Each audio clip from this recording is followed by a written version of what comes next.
আসসালামু আলাইকুম। সকলকে রমজানের মোবারকবাদ, সেই সাথে ঈদের অগ্রিম শুভেচ্ছা। বিগত ১ বছর ধরে কোভিড মহামারীতে সমগ্র বিশ্ব জর্জরিত।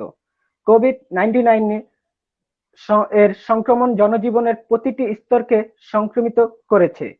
তবুও মানুষ এই পরিস্থিতিতে নিজেকে সামলে জনজীবনের সকল কাজ স্বাভাবিক রাখার আপ্রাণ চেষ্টা চালাচ্ছে। দেশ সেবার এক অনন্য প্ল্যাটফর্ম হলো স্কাউটিং। সেবাই ধর্ম, সেবাই কর্ম, সেবাই পরম পাওয়া। যে সেবা করতে যায় কি ঘরে থাকা। তেমনি স্কাউটিং হলো একটি অরাজনৈতিক স্বেচ্ছাসেবামূলক প্রতিষ্ঠান। এখানে রোভারদের মোটো হলো সেবা। সেবা প্রদানের জন্য রোভাররা সর্বদা প্রস্তুত, কিন্তু করোনাকালীন সেটা সংকীর্ণ হয়ে আসছে। তবুও আমরা বিভিন্ন পথ বের করে নিয়েছি। তেমনি একটি মাধ্যম হচ্ছে আজকের এই উপস্থাপনা। স্কাউটরা ও নন স্কাউটরা সহ কাছে দূরে যে যেখানে যেভাবে আমাদের আজকের এই প্রোগ্রামটা দেখছেন, অনুষ্ঠানটি দেখছেন, তাদের সাদরে আমন্ত্রণ স্কাউট রোভারিং নলেজ দেখবার জন্য। সাথে থাকছি আমি Ibrahim Mia, senior rover mate, Herald open scout group. আজকে আমাদের অনুষ্ঠানের বিষয় হাইকিং। অনুষ্ঠানটি আয়োজিত হচ্ছে হেরাল্ড ওপেন স্কাউট গ্রুপের তত্ত্বাবধানে। প্রিয় দর্শক, হাইকিং বিষয়ে কথা বলবার জন্য আমাদের সাথে রয়েছেন Monowar Hossain Chowdhury, rover scout leader, Herald open scout group. স্বাগতম স্যার আপনাকে আজকে অনুষ্ঠানে আমাদের সঙ্গে থাকবার জন্য। আসসালামু আলাইকুম স্যার। স্যার আপনি কেমন আছেন? জি, আমি ভালো আছি আলহামদুলিল্লাহ। তুমি কেমন আছো? জি স্যার, আলহামদুলিল্লাহ আপনাদের অশেষ রহমতে ভালোই আছি। স্যার, আজকের এই প্রোগ্রামে আমাদের রোভার প্লাস হলে আমাদের কিছু প্রশ্ন রয়েছে। যদি আপনি সহমত পোষণ করতেন তাহলে বলতে পারতাম। আচ্ছা, ঠিক আছে, উপস্থাপন করো প্রশ্ন। জি, আহ, প্রশ্ন হলো, স্যার আপনি নিশ্চয় জানেন হাইকিং একটি রোমাঞ্চকর অভিযান। সেই হাইকিং সম্পর্কে আমাদের দর্শকের উদ্দেশ্যে যদি আপনি কিছু জানাতেন স্যার। জি, ধন্যবাদ প্রশ্ন করার জন্য। যেহেতু আজকে আমাদের বিষয়বস্তু হচ্ছে হাইকিং, প্রথমে আমি যদি বলি এক কথায়, হাইকিং হচ্ছে উদ্দেশ্যমূলক ভ্রমণ। অর্থাৎ এর উদ্দেশ্য হচ্ছে প্রায়োগিক এবং ব্যবহারিক বিষয়সমূহকে প্রশিক্ষণ শেষে ভ্রমণের মধ্য দিয়ে হাতে কলমে অনুশীলন এবং মান যাচাই। আমরা বিভিন্ন সময় বিভিন্ন ক্রু মিটিং করি। সেই ক্রু মিটিং এ আমরা আমাদের রোভারদেরকে বিভিন্ন বিষয় শিখাই, যেমন ব্যান্ডেজ শিখাই, ল্যাশিং শিখাই। আর তাই সেই জিনিসগুলোকে আমরা মান যাচাই করার জন্য আমরা হাইকিং এর ব্যবস্থা করতে পারি। তো এই জন্য কি করতে পারি, কোনো পথ নির্দেশনা অনুসরণ করে নির্দিষ্ট গন্তব্যের উদ্দেশ্যে রোভাররা পায়ে হেঁটে ভ্রমণ করে। আবার ভ্রমণকালে কি হচ্ছে, এর প্রতিমধ্যে যে আশেপাশের যে প্রকৃতি এবং পরিবেশ আছে এগুলো তারা পর্যবেক্ষণ করতে পারে। স্কাউট সাধারণত কি হচ্ছে, দুইজনকে একটা দল অথবা একটা উপদলকে হাইকিং অংশগ্রহণ করে থাকে। এই হাইকিং জিনিসটা হচ্ছে সকাল থেকে মানে সারা দিন ব্যাপী হয়। সকালে ওরা বের হয় ক্যাম্প ছেড়ে, এবং হচ্ছে বিকালের মধ্যে ফিরে ফিরে আসে। মাঝে মাঝে দেখা যায় কিছু আছে ওভারনাইট হাইকিং হয়, সেটা হচ্ছে রাত্রি যাপন করতে হয়। এই রাত্রি যাপনের মাধ্যমে সে একটা প্রাকৃতিক পরিবেশের মাধ্যমে নিজেকে খুঁজে পায়, সেখানে প্রকৃতি সম্পর্কে একবার প্রকৃতির খুব কাছাকাছি যেতে পারে। এই জন্য হাইকিংটা খুবই গুরুত্বপূর্ণ। একটা স্কাউট বা একটা রোভার কি শিখেছে একটা তার ক্রু মিটিং এর মাধ্যমে, সেটা আমরা মান যাচাই করে নিতে পারি। সে তার নিজের প্রয়োজনে বিভিন্ন উপকরণ ব্যবহার করতে পারে বা বিভিন্ন উপকরণ প্রকৃতি থেকে সংগ্রহ করতে পারে। এর জন্য হাইকিংটা অত্যাবশ্যকীয় বলে আমি মনে করি। ধন্যবাদ। ধন্যবাদ স্যার এ পর্যায়ে আমাদের প্রশ্নের উত্তর দেওয়ার জন্য। স্যার পরবর্তী প্রশ্ন হলো, স্যার একজন স্কাউট কেন হাইকিং করবে, যদি কিছু জানাতেন। ওকে, ধন্যবাদ। একজন স্কাউট বিভিন্ন কারণে হাইকিং করতে পারে, কারণ হাইকিং এর মধ্যে অনেকগুলো আনন্দ রয়েছে, অনেক কিছু শিক্ষণীয় আছে। প্রথমত হচ্ছে একজন রোভার, সে হচ্ছে বিভিন্ন ক্রু মিটিং এর মধ্যে তার অর্জিত জ্ঞানগুলো কিন্তু সচরাচর তার নিজের যে পরিবেশ, এই পরিবেশে কিন্তু সে অ্যাপ্লাই করতে পারে না। এর জন্য তাকে কি করতে হয়, হাইকিং এ যেতে হবে। হাইকিং এ যাওয়ার আরেকটা অন্যতম কারণ হচ্ছে কি, একজন প্রশিক্ষক বা ইনস্ট্রাক্টর কি করেন, হাইক পথের মাঝে প্রতিবন্ধকতা সৃষ্টি করেন। সেখানে রোবটদেরকে তিনি চাইলে কিছু প্রশিক্ষণ দিতে পারেন এক্সট্রা, অথবা তাদেরকে বিভিন্ন জিনিস করতে বলে, যে তুমি ল্যাশিংয়ের কাজটা করো, অথবা তুমি এই ব্যান্ডেজটা করে দেখাও। বা প্রতিমধ্যে বিভিন্ন পথচারী বিভিন্ন প্রশ্ন করে থাকে, ভাই আপনার কোথা যাচ্ছেন, কি করছেন, সেই প্রশ্নগুলোর উত্তর দিতে হয়।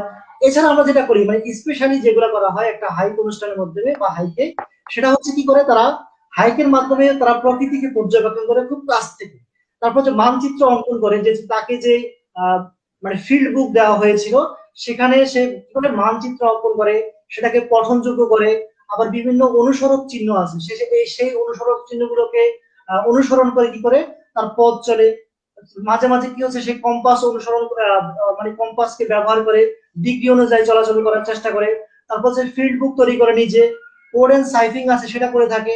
তারপর আর্থসামাজিক যে জরিপ আছে, যে সে যে পথ দিয়ে গেল, এই পথে লোকজনের বসবাস কিরকম, বাড়িঘর কিরকম, মসজিদ বা মন্দির বা উপাসনালয় কেমন আছে, কি কি শিক্ষা প্রতিষ্ঠান আছে, মানুষের পোশাক আশাক দেখে বিবেচনা করতে পারে যে এখানকার মানুষের জীবনযাত্রার মান কিরকম। এছাড়া সে কি করতে পারে, যেহেতু রাত্রি যাপন করে বা সকালের নাস্তা করে বা দুপুরে খাবার খায়, সেক্ষেত্রে তাকে রান্না করতে হয়। এই রান্না করার জন্য তাকে বিভিন্ন নিজে হাতে রান্না করে নিজের পছন্দ অনুযায়ী। এতদিন সে কি করতো, মায়ের রান্না করা খাবার খেত, কিন্তু আজকে সে নিজে রান্না করে খেতে হবে, কারণ সে এখন হাইকিং এর মধ্যে আছে। এখানে তার কিছু ভুল হবে, কিছু ত্রুটি হবে, সে বুঝবে যে তার মা কত সুস্বাদু রান্না করতো তার জন্য, সেগুলো অনুধাবন করবে। তারপর হচ্ছে কি করবে, সে এই রান্নাগুলো করার পরে সে নিজে খাবে, বাকি দলদেরকে নিয়ে খাবে, বিভিন্ন জন বিভিন্ন পরামর্শ করবে, গল্প করবে, আহ নিজেদের মধ্যে বিভিন্ন যে ফার্স্ট টাইম তারা হাইকিং করছে বা হাইকিং এর মধ্যে বিভিন্ন ধরনের যে অভিজ্ঞতা হলো সেটা শেয়ার করবে। এছাড়া কি হচ্ছে, সে রিপোর্টিং করবে, যে কিভাবে রিপোর্ট তৈরি করতে হয়, সেই রিপোর্টটা সুন্দর করে তৈরি করলো। উপস্থাপনার কলা কৌশল গুলো নিজেদের মধ্যে পারস্পরিক জিজ্ঞাসা করে নিতে পারলো। তারপরে কি হচ্ছে, আহ তাবু খাটাইতে হয়, তাকে তাবু খাটাইতে হয়, রান্না। এছাড়া তাবু জলসা যদি রাত্রে হয়, তাবু জলসা করতে হয়। তারপর নির্দিষ্ট সময় আবার ঘুমাই পড়তে হয়। এবং সকালবেলা কিন্তু যখন সে ফিরে আসে, তখন সে কি করে, সর্বশেষ ক্যাম্পের যে ব্যবস্থাপক আছে বা ক্যাম্প ম্যানেজারের কাছে সে তার রিপোর্টটা জমা দেয়। তো এই জিনিসগুলো করার জন্য একজন স্কাউট বা একজন রোভারকে অবশ্যই হাইকিং করতে হবে, না হলে অন্য কোনো ভাবে সে তার অর্জিত জ্ঞানগুলোকে ব্যবহার করতে পারছে না বলে আমি মনে করি। ধন্যবাদ ইব্রাহিম। ধন্যবাদ স্যার, অত্যন্ত সুন্দর একটা প্রশ্নের জবাব দেওয়ার জন্য। স্যার, পরবর্তী প্রশ্ন, হাইকিং এর উদ্দেশ্যগুলো কি কি? ধন্যবাদ। হাইকিং এর উদ্দেশ্যগুলো হচ্ছে, সে প্রথমত হচ্ছে সে বহির্জগতের সম্পর্কে জ্ঞান বৃদ্ধি করে, স্কাউটের প্রতি আগ্রহ সৃষ্টি করে।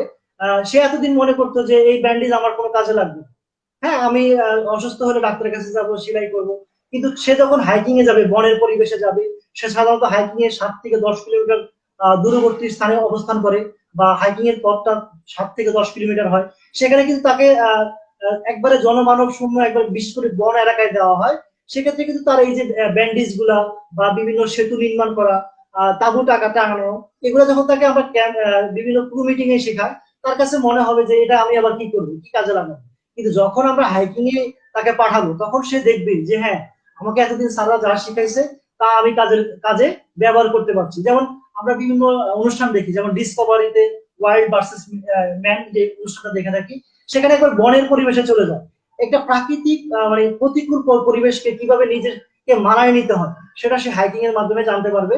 এছাড়া যে সৃষ্টির রহস্য আছে, যে বিভিন্ন স্থানে যে বাস্তু সংস্থান আছে, সে কিন্তু সেই বাস্তু সংস্থানের খুব নিকটে চলে যায়, সে কিন্তু সেগুলোকে খুব কাছ থেকে অবজারভেশন করে।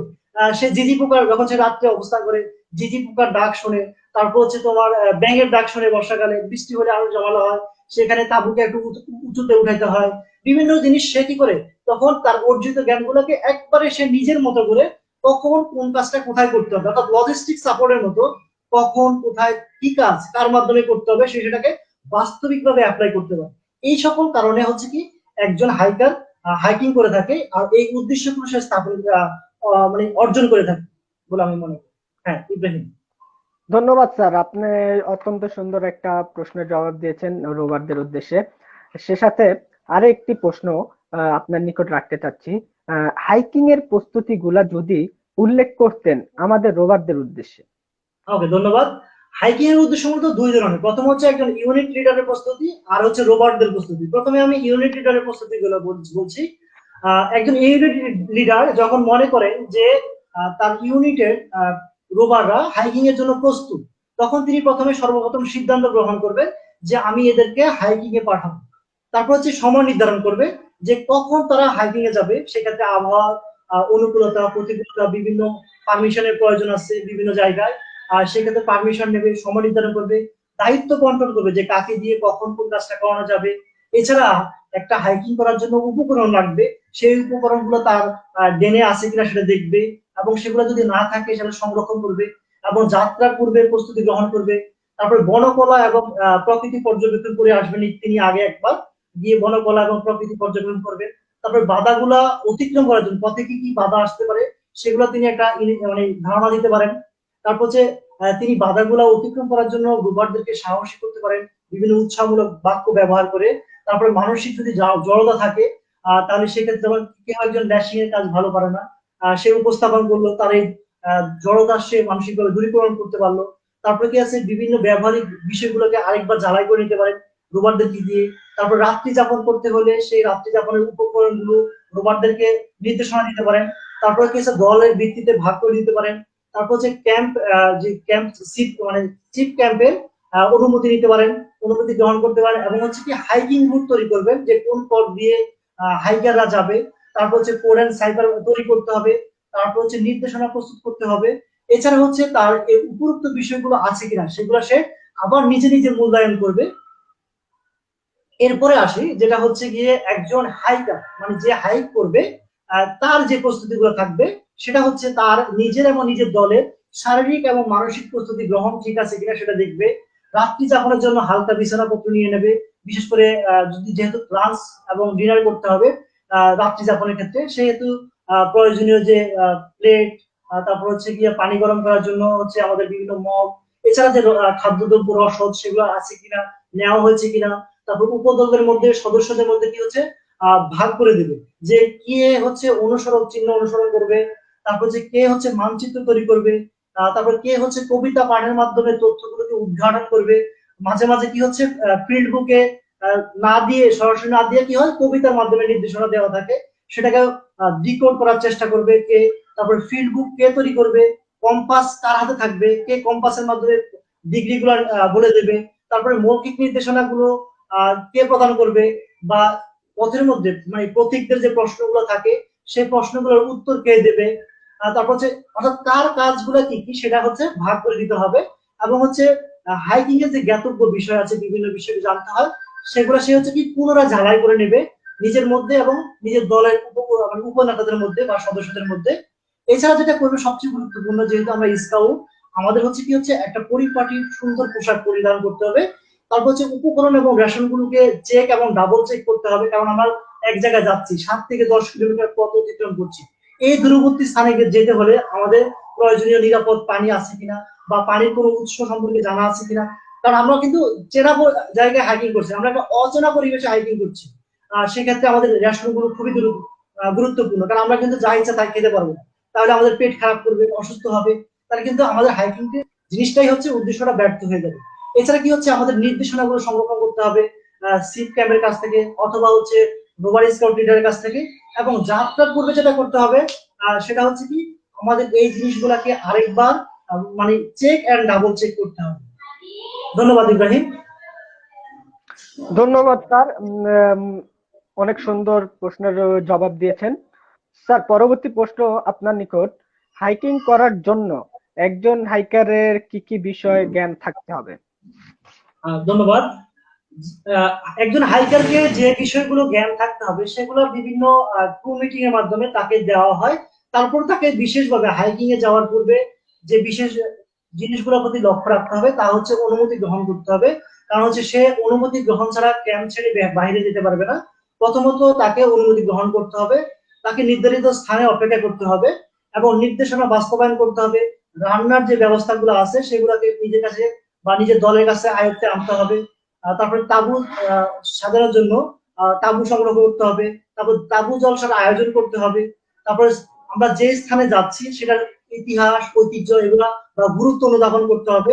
বিশেষ করে আমরা যদি কোনো ঐতিহাসিক স্থান দিয়ে যাই সেক্ষেত্রে আরো বেশি যত্নশীল হইতে হবে, সতর্ক থাকতে হবে, যেন এই ঐতিহাসিক স্থানের কোনো ক্ষতি আমার দ্বারা বা আমার দলের দ্বারা যেন না হয়।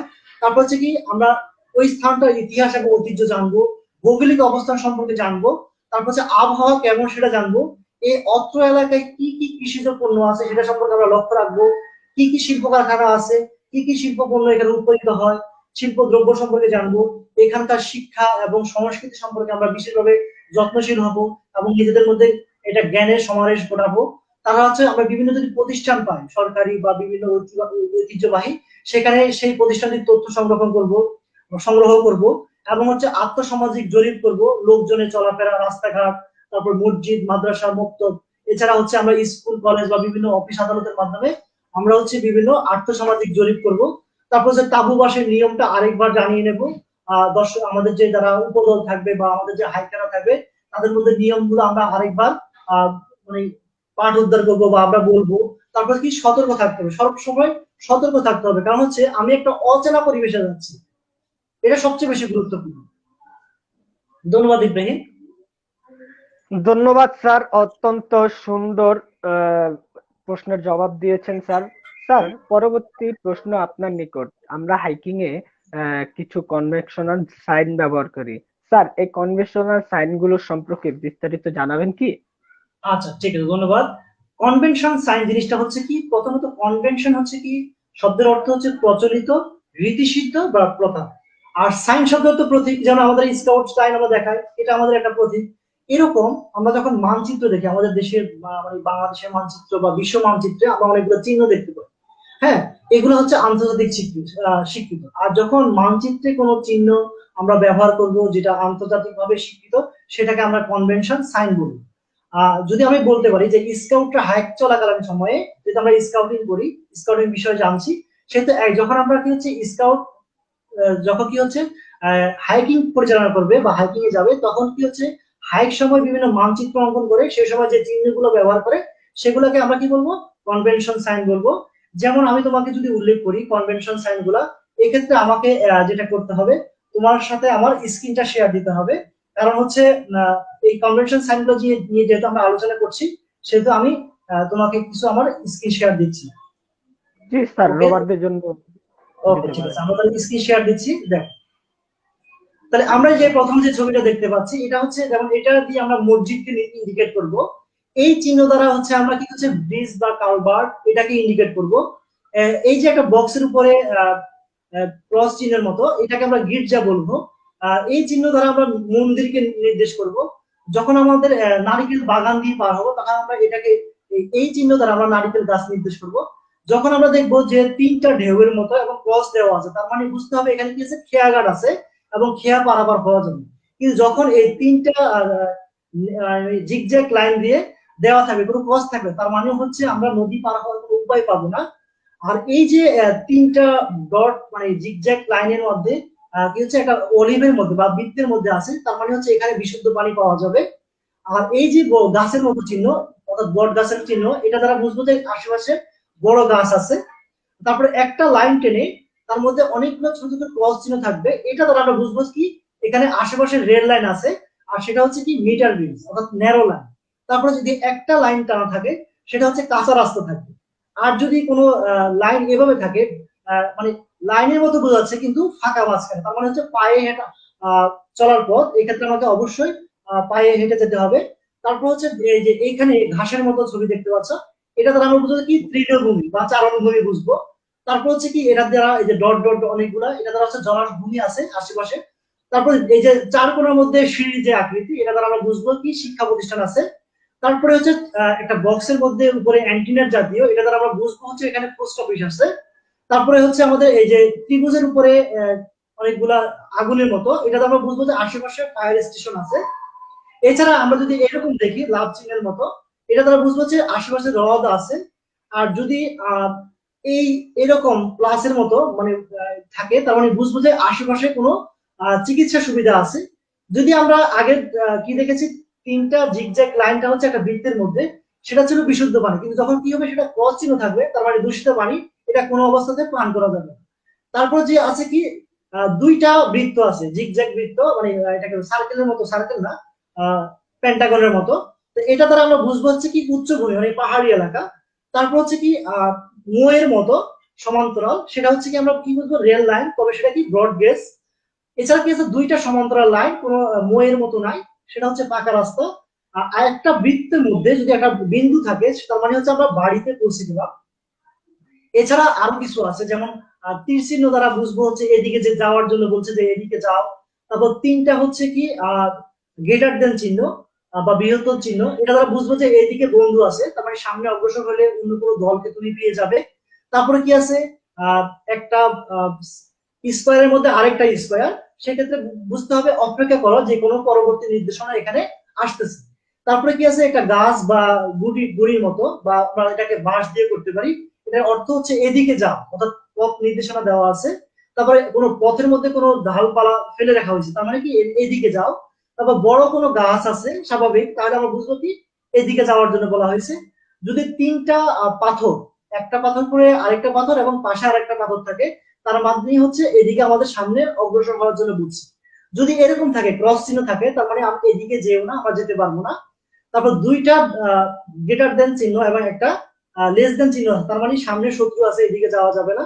এছাড়া যদি আমরা তলোয়ারের মতো চিহ্নটা দেখি, তার মানে উপরের দিকটা হচ্ছে উত্তর দিক। যদি বাঁশ দিয়ে তিনটা মানুষের মতো আকৃতি থাকে, তার মানে এদিকে যাওয়া যাবে না। যদি কোনো গাছের ডাল ভেঙে দেওয়া হয়, তার মানে এইদিকেও যাওয়া যাবে না। বা কোনো বড় গাছ এবড়ো থেবড়ো করা আছে, সেক্ষেত্রেও আমরা যেতে পারবো। আশা করি ইব্রাহিম তুমি বুঝতে পেরেছো। ধন্যবাদ স্যার, অনেক সুন্দর কনভার্সন সাইন গুলা দেখালেন, আমরা রোভাররা দেখতে পারলাম। সেক্ষেত্রে আপনার কাছে আমরা কৃতজ্ঞতা জ্ঞাপন করছি স্যার। স্যার, পরবর্তী প্রশ্ন আপনার নিকট রাখতে চাচ্ছিলাম। স্যার, একজন রোভার কিভাবে কম্পাস ব্যবহার করতে পারবে? ধন্যবাদ। যেহেতু আমরা একটা অজানা পরিবেশে যাচ্ছি, সেখানকার অনেকের হচ্ছে কি প্রাকৃতিক যে মানে চেনা পরিবেশে তার দিক গুলো ঠিক থাকে, কিন্তু অচেনা পরিবেশে হুট করে গেলে কিন্তু সে দিক ব্যাদিক হয়ে যায়। সেই জন্য আমাদের রোভারদের হাইকিং করার সময় অবশ্যই কম্পাসকে সাথে নিতে হবে এবং কম্পাসের সঠিক ব্যবহার জানতে হবে। তো কম্পাস হচ্ছে কি একটা যন্ত্র, যেটা কি থাকে একটা চুম্বকত্ব থাকে। অর্থাৎ আমরা বলতে পারি যে যন্ত্রের দ্বারা আমরা দিক নির্ণয় করি তাকে আমরা কম্পাস বলবো। কম্পাসের কি হচ্ছে উত্তর দিকে হচ্ছে চুম্বকের উত্তর বলা হয়। আর কম্পাসের উত্তর দিক হচ্ছে প্রাকৃতিক উত্তর মধ্যে সামান্য কিছু পার্থক্য আছে, স্থানভেদে কি হচ্ছে এটা পার্থক্য দেখা যায়।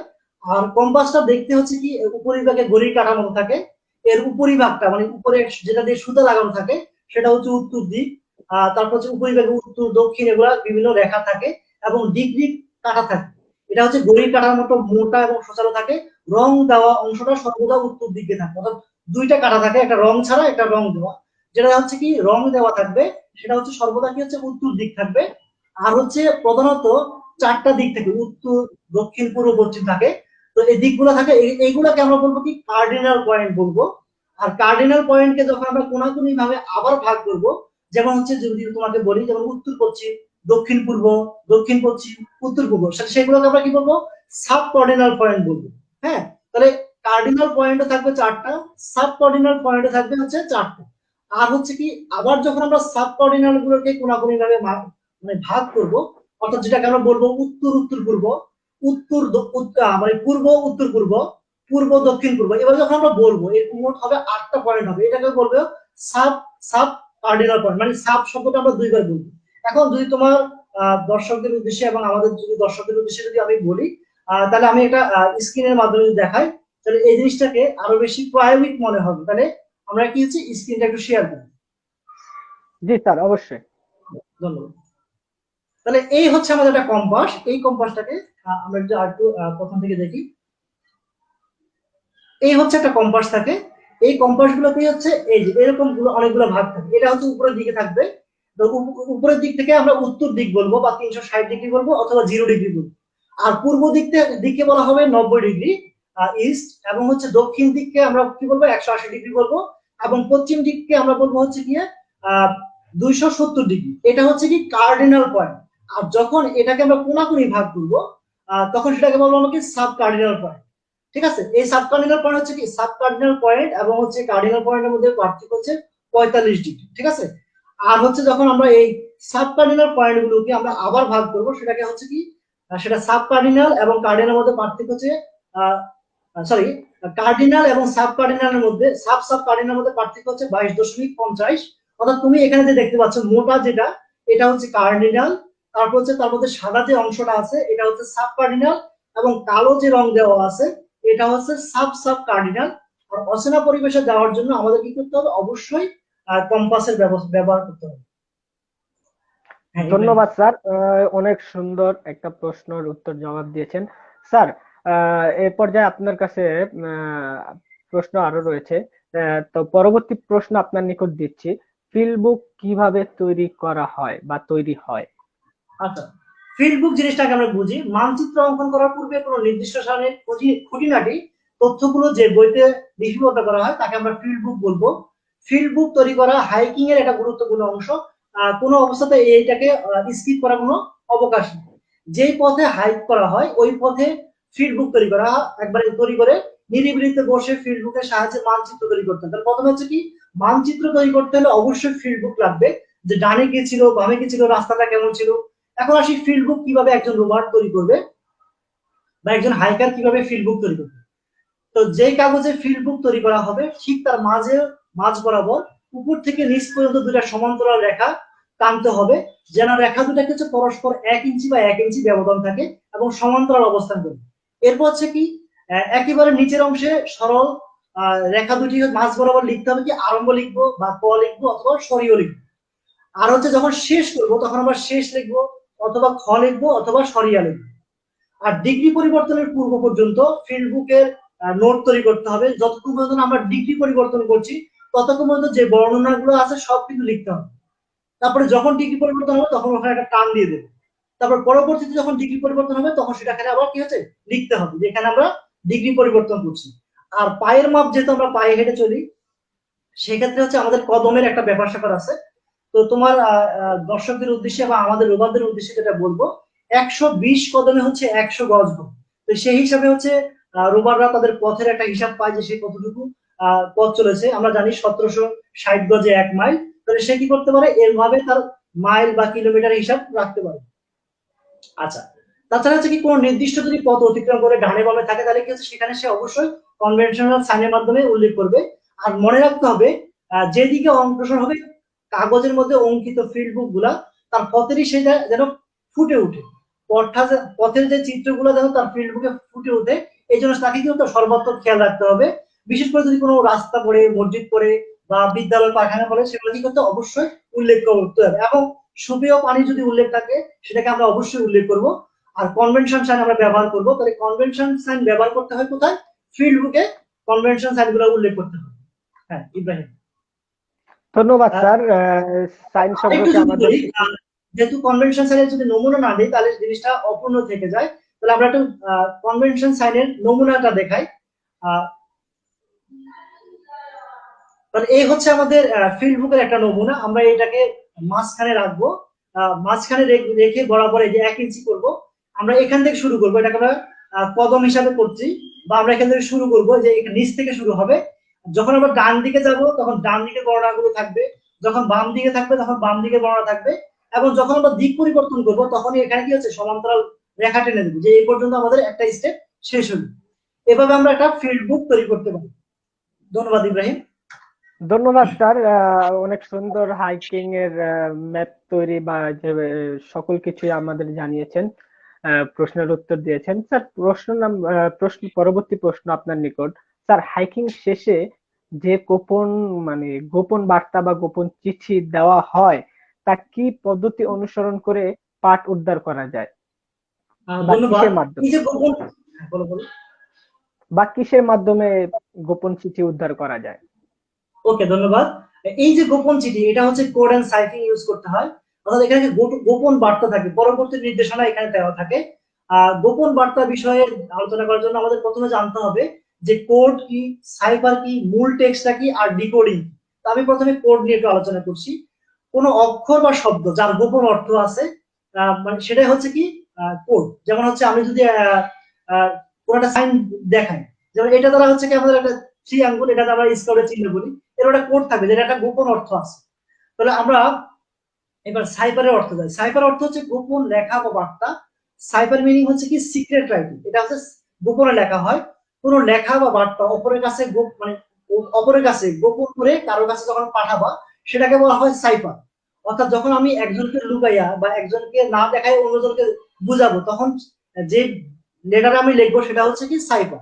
এখন আসি মূল টেক্সটে আসি, যে এটার মানে মূল জিনিসটা কি, থিমটা কি ছিল, সেটা হচ্ছে কি মূল বা টেক্সট। তারপর হচ্ছে ডিকোডিং, মানে সাইপিং জিনিসটাকে যখন আমরা কি করবো সঠিক অর্থে ফিরে নিয়ে আসবো, তখন সেটা হচ্ছে কি ডিকোডিং বলা হয়। এখন আমি যদি তোমার দর্শকদের উদ্দেশ্যে দেখাচ্ছি, আমি স্ক্রিনটা একটু শেয়ার দিচ্ছি। আমরা কতগুলো কোড এন্ড সাইফিং নিয়ে আলোচনা করছি।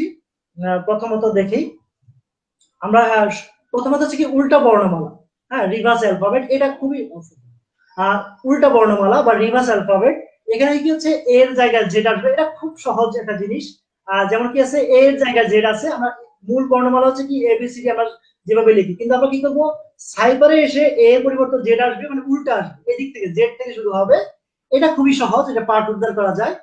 যেমন আমরা যদি বলি গো পেট্রোল, এই বাক্যটি যে সাইফারে লিখতে হলে আমরা কি করতে হবে, জি এর বদলে কি আছে, জি এর স্থানে আমাদের যে অক্ষরটা আছে সেটাকে আমরা কি করতে পারি, এখানে কি আছে, এখানে জি এর পরিবর্তে আছে যে টি, ও এর স্থলে হচ্ছে এল আছে, হ্যাঁ, এই যে ও এর স্থলে আমাদের এল আছে। এভাবে আমরা যদি লিখি, যেমন এখানে কি দেওয়া আছে টি এল, জি এল, কে জেড, জি আই এল ও, এটার দ্বারা কিন্তু এটা হচ্ছে কি সাইফার। কিন্তু আমরা যখন এটাকে মূল শব্দে ইয়া করব, তখন সেটা হচ্ছে কি প্লিজ গো, এরকম একটা বাক্য আসবে। তারপর হচ্ছে কি ধারাবাহিক, তারপর যেটা আছে ধারাবাহিক অক্ষর অনুসরণ করতে হবে। এই পদ্ধতি হচ্ছে এ ব্যতীত অন্য একটা অক্ষরকে এ এর পরিবর্তে বিবেচনা করা হবে এবং বাকিগুলো কি থাকবে, ঠিক থাকবে। যেমন আমরা প্রথমে মূল শব্দ লিখলাম, এ থেকে জেড পর্যন্ত লিখলাম, কিন্তু আমরা কি করবো একটা মনে মনে ঠিক রাখলাম, আমি যাকে বার্তা পাঠাবো তাকে বলবো যে আমি ধরো যে সাপোজ ই দিয়ে বাক্য শুরু করবো, আমার এর পরিবর্তে কি আসবে, এ আসবে, তাহলে আমি ধারাবাহিক ভাবে লিখে যাব।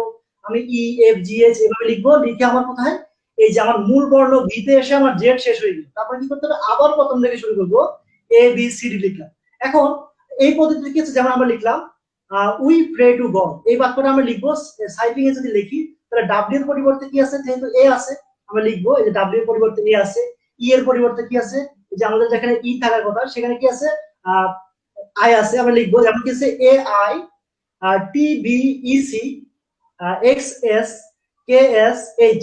তাহলে এভাবে যদি আমরা লিখি, এটার অর্থ কিন্তু যদি সঠিকভাবে কেউ না জানে সে কখনো এটা বের করতে পারবে না যে প্রথম সাইফারের প্রথম বর্ণটা কি। এক্ষেত্রে কি হচ্ছে, যাকে আমি বার্তা পাঠাবো শুধু সেই জানে যে আমাদের আদি অক্ষরটা এ এর পরিবর্তে কাকে ধরা হয়েছে। তাহলে এটা অর্থ হচ্ছে কি, এটাকে এই যে আমরা যেটাকে বললাম সেটা হচ্ছে কি গুড বাই বললাম, হ্যাঁ, আমরা যে এখানে লিখলাম যে K S S H F C I, এটা যদি আমরা লিখি এটা অর্থ হচ্ছে কি গুড বাই। এটা হচ্ছে কি মেথড বলা হয়। এখানে কি থাকে, এটা চাবি দেওয়া থাকে যে কোন লেটারটাকে আমরা আদি শব্দ বর্ণনা মানে ধরেছি। এছাড়াও আরেকটি পদ্ধতি আছে, আর সেটা হচ্ছে কি কলাম পদ্ধতি। এটা কিছুটা জটিল, এক্ষেত্রে হচ্ছে নিজের শব্দ ভান্ডারকে উন্নত করতে হয়। যেমন আমরা এখানে এই পদ্ধতি যদি দেখি, এই পদ্ধতিতে গোপন বার্তা উদ্ধার করতে হলে বার্তাটি লক্ষ্য করতে হবে যে বার্তার মধ্যে কি আছে এবং কয়টা অক্ষর আছে। গ্রুপে যতগুলো অক্ষর থাকবে ততগুলো কলাম থাকবে, এগুলো কি হচ্ছে নিচে নিচে স্থাপন করবে। যেমন এখানে আমরা 4টা করে দিলাম, 4টা করে আমরা লিখলাম এক এ 4টা, এরপর নিচে নিচে 4টা 4টা করে আমরা লিখলাম। লেখার পরে আমরা কিন্তু পড়বো তখন দেখো আমরা লিখলাম স্কাউট, এখানে কিন্তু স্কাউটিং হচ্ছে না, কারণ এলটা চলে আসছে, তার মানে বুঝে নিতে হবে আমাকে এখানে স্কাউটিংই লেখা হয়েছে। তারপর কি আছে, তারপর আমরা উপরে যাব আবার ফর, তারপর এখানে কি আছে, এখানে তারপর হচ্ছে বয়েজ, তারপরে কি আছে ইজ, এখানে কিন্তু আই শেষ হয়েছে, এখানে এস এস শুরু, তাহলে আমরা কি বলবো ইজ। তারপরে কি আছে এভার, তারপরে কি আছে যেটা আছে হচ্ছে কি ইউজফুল বুক, তাহলে আমরা যদি একত্রে বলি সেটাকে আমরা বলতে পারবো কি scouting for boys is ever useful book. এভাবে আমরা কলাম পদ্ধতিতেও আমরা কোড সাইফিং করতে পারি। এছাড়া আরেকটি উন্নত এবং হচ্ছে দুর্বোধ্য একটা পদ্ধতি আছে, এটাকে বলা হয় সিম্বলিক মেথড বা প্রতীক পদ্ধতি। এই পদ্ধতি যেটা করা হয়, জোড়া জোড়া লেটার নেওয়া হয়, যেমন এখানে এ বি একসাথে লেখা হয়েছে, সিডি তারপর লেখা হয়েছে, ই এর তারপর লেখা হয়েছে, এবার লিখছি। এখন দেখো এ বি কিন্তু রেখাটা হচ্ছে কি এই যে এই দিকে আছে, হ্যাঁ, উপর থেকে নিচের দিকে আছে, এটাকে আমরা বলবো হচ্ছে মাইনাস মাইনাস। যদি আমরা পরিসংখ্যানের অঙ্কের ক্ষেত্রে যেটা আছে ঋণাত্মক ঋণাত্মক, অর্থাৎ এক্স এবং ওয়াই এর মান দুইটাই হচ্ছে কি এই ক্ষেত্রে হচ্ছে মাইনাস। তারপর ই এফ এর বেলায় কি আছে, দুইটাই প্লাস, এক্স এর মানও প্লাস ওয়াই এর মানও প্লাস। এভাবে আমরা কিন্তু রেখাগুলো দেখি শুধুমাত্র আই জে এর বেলায় হচ্ছে কি দুটো হচ্ছে একটা বক্সের মধ্যে আছে, তাহলে আমরা এই পদ্ধতি করতে পারি। এরপরে কি আছে দেখো, কিউ এবং আর এর পরে হচ্ছে আর কোনো লেটার দেখার জায়গা নেই। তারপরে পরবর্তীতে হচ্ছে কি আমাদেরকে একটা ক্লজ দিতে হবে, সেখানে লিখতে হবে S T U V W X Y Z. সেখানে দেখো এস টি হচ্ছে বৃহত্তম, ডাব্লিউ এক্স হচ্ছে ক্ষুদ্রতম, তারপর ইউবি হচ্ছে নিচের দিকে নির্দেশ করা হয়েছে, ওয়াই জেড হচ্ছে উপর দিকে নির্দেশ করা হয়েছে। এখন আমরা যদি কোনো বাক্য লিখি, যেমন আমরা নিচেটা লিখলাম, নিচের এই বাক্যটা যদি আমি লিখি, সেক্ষেত্রে প্রথমে কি আছে, বক্স আছে, তাহলে বক্সের মধ্যে কি থাকে, আই এবং জে দুইটা আছে। তাহলে আমাকে দেখতে হবে আমার কোন লেটারটা নিতে হবে দুইটার মধ্যে থেকে। তারপর কি আছে, একটা মানে ডান পাশে কোনো খালি ঘর নাই, মানে তিনটা কাঠি আছে, তবে সর্বপ্রথম কাঠিটা নাই, তাহলে এটা কোথায় আছে, এটা আছে জি এইচ এর মধ্যে আছে। তাহলে আমাকে এই দুইটা থেকে একটা নিতে হবে। এভাবে আমাদেরকে উদ্ধার করতে হবে। যেমন আমি যদি লিখি আই গো টু স্কুল, তাহলে আমাকে এই ইঙ্গিতে লিখতে হবে। তাহলে এটা শুধুমাত্র এটা সর্বোচ্চ উচ্চতর দক্ষতা প্রয়োজন এই ক্ষেত্রে, এছাড়া সম্ভব না, এবং প্রচুর অনুশীলন করতে হয়। আমরা সাধারণত প্রথমটাই ব্যবহার করতে দেখি। ধন্যবাদ ইব্রাহিম। ধন্যবাদ স্যার। অনেকদিন যাবৎ করোনা মহামারীতে আমরা বসেছিলাম, পুনরায় আবার আপনার মাধ্যমে কোডেন সাইফার সম্পর্কে কিছু জানতে পারলাম, বা আবারও পুনরায় আমরা জ্ঞান অর্জন করতে পারলাম। সেক্ষেত্রে আপনাকে অসংখ্য ধন্যবাদ এবং স্কাউট সালাম। স্যার, আরেকটা জিনিস, আমাদের অনেক গ্রাহক বা অনেক রোভার স্কাউট ভাই বোনেরা কমেন্টের কিছু করেছে। যদি আমরা কমেন্টটা দেখতাম তাহলে আমাদের খুব করতো। একটু তাদের প্রশ্নের উত্তর দিতে চাচ্ছিলাম, একটু যদি তাদের প্রশ্নের উত্তর দিতেন ভালো হতো স্যার। জি হ্যাঁ, প্রশ্নগুলো করুন। জি, আমাদের কমেন্টে অনেকেই প্রশ্ন করেছে, শুভ কামনা জানাচ্ছে। আব্দুর তোমাকে রাজ্জাক, শুভকামনা আব্দুল রাজ্জাক, জি তাসফিক হোসেন, হ্যাঁ তোমাকেও শুভকামনা। জি মনিয়া মুন, হ্যাঁ ওয়ালাইকুম আসসালাম, ভালো থেকো। জি সাফা কুইন, হ্যাঁ তোমাকেও, তোমারও সালাম নিয়েছি, উত্তর নিয়েছি, ধন্যবাদ।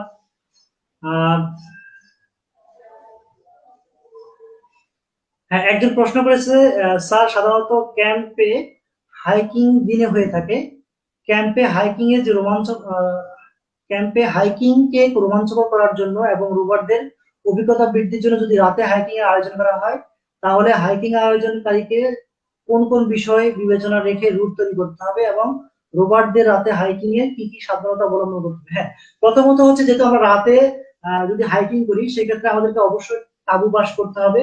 তাহলে আমাদের তাঁবুকে আশেপাশে পরিষ্কার পরিচ্ছন্ন রাখতে হবে, আমাদেরকে আগুন জ্বালাতে হবে। আমরা জানি বন্যপ্রাণীরা আগুনকে ভয় পায়, এবং হচ্ছে আশেপাশে আমরা আমাদের যে তাঁবু থাকবে তার আশেপাশে আমরা লবণের ছিটা দিতে পারি, বা লবণের একটা বাউন্ডারি তৈরি করতে পারি। এছাড়া যদি আমরা বনে অবস্থান করি, সেখানে আমরা হাইড্রোক্লোরিক অ্যাসিড বা সাপ থেকে দূরে থাকার জন্য এই অ্যাসিডটা নিয়ে যেতে পারি। সেক্ষেত্রে আমাদের ক্যাম্প থেকে নির্দেশনা দেওয়া থাকবে। এবং হচ্ছে কি, আমাদের রান্না বান্না যেহেতু করতে হবে, লাকড়ি সংগ্রহ করতে হবে বন থেকে, এই জন্য আমাদের লাকড়ি সংগ্রহ করতে হবে এবং পর্যাপ্ত কাঠ সংগ্রহ করতে হবে। তা না হলে আমাদের ফায়ারটা বন্ধ হয়ে যাবে। আর ফায়ারটা যদি বন্ধ হয়ে যায় অসাবধানতাবশত, তাহলে সেক্ষেত্রে বড় ধরনের কোনো দুর্ঘটনা হতে পারে। আমাদেরকে সম্ভব হয় যদি আমরা রাত্রে ডিউটি করে দিয়ে দেই রোভারদের মধ্যে, যে তুমি এতটা থেকে এত টাকা সজাগ থাকবা, তাহলে সবচেয়ে বেটার হয়। অথবা আমরা আগুন, সবচেয়ে ভালো হয় যদি আমরা আগুনটাকে সারা রাত করতে পারি। ধন্যবাদ তোমাকে প্রশ্নটা করার জন্য। জি যদি আরো কেউ, হ্যাঁ হেরাল্ড অফ দ্য স্কাউট খুব সুন্দর হয়েছে স্যার, আপনাকে ধন্যবাদ জানাচ্ছি স্যার আমাদের এই সুন্দর সাথে থাকার জন্য স্যার। অনেকে আপনার অনেক কথা বলতেছে, অনেকেই বলতেছে। স্যার, একটা প্রশ্ন এসেছে, আপনি একটু দেখবেন। হাইকিং এর জি প্রধান উদ্দেশ্যে উদ্দেশ্যে কি কি? আচ্ছা, দ্বিতীয় হাইকিং এর হাইকিং প্রধান উদ্দেশ্যটা হচ্ছে, আমি বলছি। হ্যাঁ ধন্যবাদ। হাইকিং এর প্রধান উদ্দেশ্যটা হচ্ছে কি, সাধারণত হচ্ছে যেটা করা হয় সেটা হচ্ছে প্রায়োগিক এবং ব্যবহারিক জ্ঞান বৃদ্ধি। যে স্কাউটরা কি শিখলো বা কি জানলো, সেটা আমরা এই হাইকিং এর মাধ্যমে জানতে পারি। আরেকটি প্রশ্ন করেছে, সে হচ্ছে হাইকিং এর অন্তর্ভুক্ত বিষয়গুলো কি কি। আমি আরেকবার যদি আলোচনা করেছি, আরেকবার করি। হাইকিং এর অন্তর্ভুক্ত বিষয়গুলো হচ্ছে, এখানে আমাদের যে জিনিসটা জানতে হবে, অনুসরক চিহ্ন জানতে হবে, মানচিত্র, কবিতা নির্দেশনা, ফিডবুক, কম্পাস, মৌখিক নির্দেশনা, এগুলো দেখতে হবে।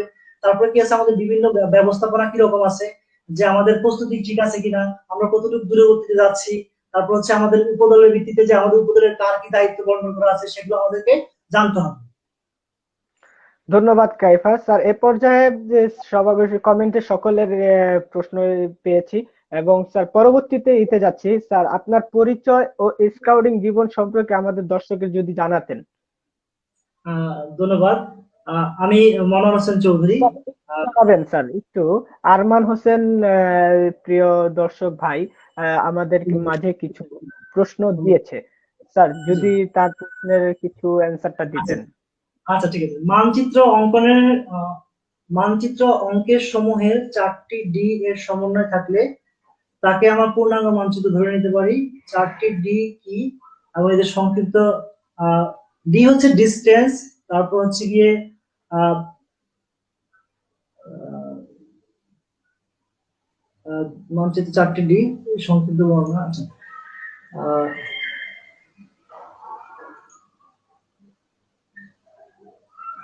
আচ্ছা, ওকে, তারপর পরবর্তী প্রশ্ন। জি স্যার। স্যার আপনার পরিচয় এবং স্কাউট জীবন সম্পর্কে আমাদের দর্শকের যদি যদি জানাবেন। আচ্ছা, আমি হচ্ছে মনোয়ার হোসেন চৌধুরী, জি RSL sir. Herald open scout group. এছাড়া হচ্ছে আমি মহানগর আইডিয়াল স্কুল অ্যান্ড কলেজে শিক্ষকতায় নিয়োজিত আছি। আমি অ্যাকাউন্টিং বিষয়ে শিক্ষার্থীদের পাঠদান করি। এছাড়া একটু আমি শর্ট হচ্ছে শিক্ষক এছাড়া আমি শিক্ষক বাতায়নের সাথে যুক্ত আছি, এবং সেখানে আমি ঢাকা জেলা আহ, যে ICT ফর এডুকেশনের ঢাকা ডিস্ট্রিক্ট অ্যাম্বাসিডর। এছাড়া আমি যেটা যুক্ত আছি সেটা হচ্ছে ভার্চুয়াল কোলাবোরেশন ইনফোতে যুক্ত আছি। আমরা আমাদের এই ভার্চুয়াল কোলাবোরেশন ইনফোতে বিভিন্ন শিক্ষকদেরকে ট্রেনিং দেওয়া হয়। আর আমি হচ্ছে 1996 সালে যখন প্রাইমারিতে ভর্তি হই তখন থেকে কাব স্কাউটের সাথে জড়িত ছিলাম। পরবর্তীতে হাই স্কুল জীবনে আমি স্কাউটের সাথে জড়িত ছিলাম। আহ, আমার প্রাইমারি স্কুলের নাম হচ্ছে চর নিয়ামত সরকারি প্রাথমিক বিদ্যালয়, আমার গ্রামের বাড়িতে। আর আমার স্কুলটা হচ্ছে আমার গ্রাম থেকে একটু দূরবর্তীতে 4 কিলোমিটার। সেটা হচ্ছে চরমেহার আজিজিয়া উচ্চ বিদ্যালয়, রামগুতি, লক্ষ্মীপুর। আর আমার কলেজটা হচ্ছে ইন্টারমিডিয়েট, জি সেটা স্যার একটু হচ্ছে শর্ট করবেন স্যার। আসাম, হ্যাঁ, আসাম অধ্যরূপ সরকারি কলেজ। আহ, এছাড়া আমি অনার্স করেছি নিউ মডেল ডিগ্রি কলেজ থেকে, এবং মাস্টার্স করেছি হচ্ছে সরকারি সাদত কলেজ থেকে। এবং পরবর্তীতে আমি কর্মজীবনে মহানগর আইডিয়াল স্কুলে যোগদান করি, এবং হচ্ছে এই হেরাল্ড ওপেন স্কাউট মুক্তদাকে খুঁজে পাই, যেখানে আমি আমার সেই পুরাতন স্কাউট জীবনে ফিরে যাওয়ার জন্য আপ্রাণ চেষ্টা করি, এবং সেটাকে অভাব অনুভব করার কারণে আমি এই হেরাল্ড ওপেন স্কাউট গ্রুপের সাথে আবার যুক্ত হয়েছি। ধন্যবাদ স্যার। স্যার আর সর্বশেষ দর্শকের উদ্দেশ্যে যদি কিছু বলতেন, খুবই জি, মানে ধন্যবাদ। শর্ট শর্ট আকারে যদি কিছু বলতেন বা আচ্ছা, ঠিক আছে। সংক্ষিপ্ত যদি কিছু বলতেন। জি, যেটা বলবো সেটা হচ্ছে যেহেতু আজকে হচ্ছে 26 রমজান, আগামীকালকে আমাদের যেটা হচ্ছে সম্ভাব্য শবে কদরের সম্ভাব্য, সেহেতু আমরা আমাদের জীবনের ইবাদত বন্দিগিকে কাটাবো। আমরা এই করোনা মহামারীর কারণে দেখতে পাচ্ছি যে আমাদের অর্থের তেমন কোনো ভ্যালু নেই। আমরা এর আগে ইতালিতে দেখেছি, রাস্তার মধ্যে আমরা দেখেছি যে টাকা ছড়াই দিচ্ছে, যে এই টাকা আমার জীবনকে রক্ষা করতে পারে নাই, তাহলে আমরা টাকার পিছনে কম সময় ব্যয় করব, এবং হচ্ছে আমরা মানব সেবা করব। সেটা যেই হোক, আমরা মানব সেবা করব, শেষ যেন করেন। হচ্ছে আমি মরে গেলে যেন আমার যেটা বলতে পারি যে একজন ভালো মানুষ ছিল। এবং হচ্ছে আমরা সর্বদা সতর্ক থাকবো, পরিবার পরিজনকে সতর্ক করব, এবং হচ্ছে আমাদের যে অধীনস্থ আছে তাদেরকে বেশি বেশি উৎসাহিত করব। আর তোমরা যারা রোবার আছো তাদের উদ্দেশ্যে বলবো যে যদিও বিদ্যালয় বন্ধ আছে, তোমরা শিক্ষক বাতায়ন থেকে অথবা ইউটিউবে বিভিন্ন স্যাররা ভিডিও গুলো দিয়ে থাকে, সেখান থেকে তোমরা লেকচার গুলো দেখবে, এবং হচ্ছে কোনো প্রশ্ন থাকলে ওখানে কমেন্টস করবে, বা স্যারের নাম্বার দেওয়া থাকে, স্যারকে প্রশ্ন করবে, অথবা তোমার বিদ্যালয়ের প্রধান শিক্ষক বা প্রিন্সিপাল বা তোমার যেখানে আসো, তোমার যে ক্লাস টিচার বা তোমার যে সাবজেক্ট টিচার আছে সেই স্যারের সাথে যোগাযোগ রাখবে। আর যদিও স্কুল প্রতিষ্ঠান বন্ধ, কিন্তু তোমরা তোমাদের পড়াশোনাকে কাজে চালিয়ে যাবে। এবং মনে রাখবে এটা হচ্ছে তোমার মেইন কাজ, অধ্যয়ন করা। ছাত্র নম অধ্যয়নম তত, তোমাদেরকে অবশ্যই এই ধন্যবাদ তোমাদের স্যার। অধ্যয়নকে চালিয়ে যেতে হবে, কোনো অবস্থাতে বন্ধ রাখা যাবে না। তো সকলকে ধন্যবাদ, অগ্রিম ঈদের শুভেচ্ছা। হ্যাঁ, সকলকে আবারও ধন্যবাদ কষ্ট করে আমাদের সাথে থাকার জন্য, প্রশ্ন করবার জন্য। আমরা আমাদের এই অনুষ্ঠানকে আবারও চালিয়ে যাব ইনশাআল্লাহ। স্যার আপনার অনুমতি হলে অনুষ্ঠানটি শেষ করতাম। ওকে, ধন্যবাদ, শেষ করতে পারো। ধন্যবাদ সকলকে। আসসালামু আলাইকুম সকলকে। ধন্যবাদ, আসসালাম।